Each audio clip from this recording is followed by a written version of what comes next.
Hello and welcome to the second in the series of how to determine the status of a property. This tutorial is going to be about abatement.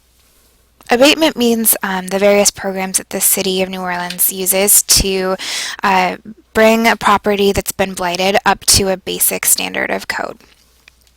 And you should be watching this tutorial if you found on your tax bill of the property that you're interested in a code enforcement lien. Okay, so the property we're looking at is 2315 Painters. We're going to open a new tab and go to the city's website, which is nola.gov. Here's the home page. If you scroll down, you can see in this bottom right corner there's a code enforcement button. So we'll click there and that'll bring us to the code enforcement webpage.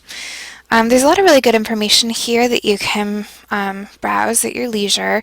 There's information on the comprehensive blight strategy and the blight stat meetings, which happen every other Thursday morning. That's a public meeting that you can go to. But we're going to go up here to the code enforcement document library.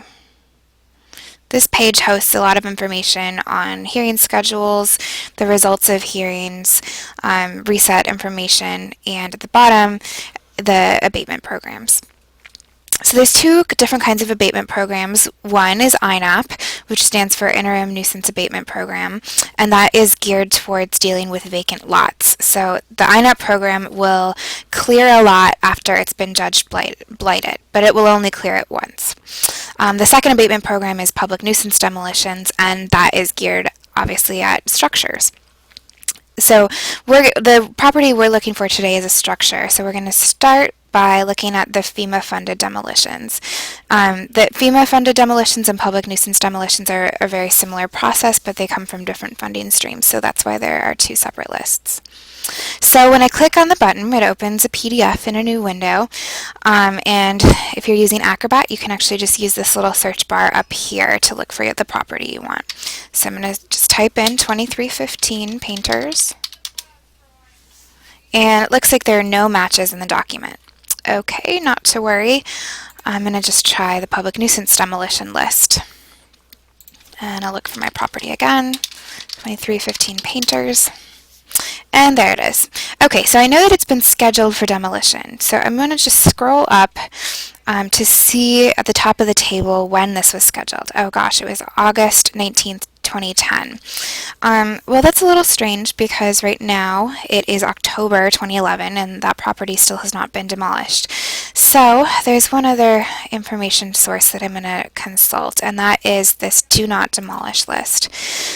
This is a list of properties that for whatever reason have been denied demolition. And that could be that it was denied by a historical review board, or that there was some sort of error in the code enforcement legal process, or this one looks like it had already burned down.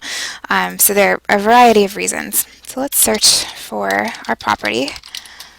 And there it is. Okay, so this property was denied, we can see by SHPO on 8/30/10.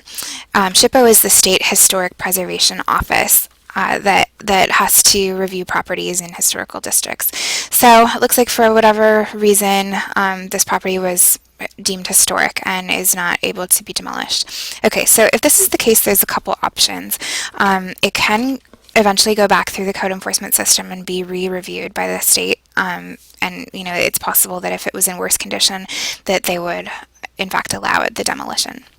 It also might just be able to go straight into disposition, which we're going to talk about in the next tutorial.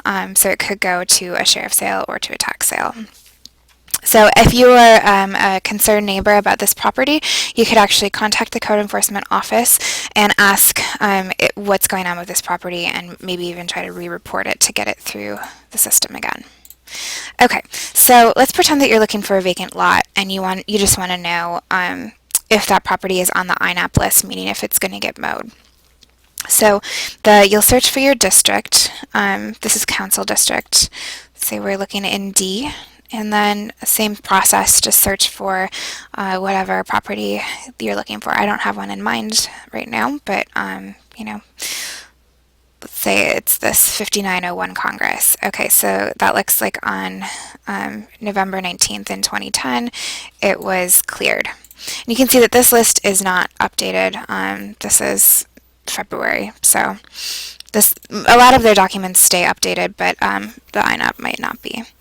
Okay, so you should have learned in this tutorial how to look at the various abatement programs that the city might use on the properties that you're looking at.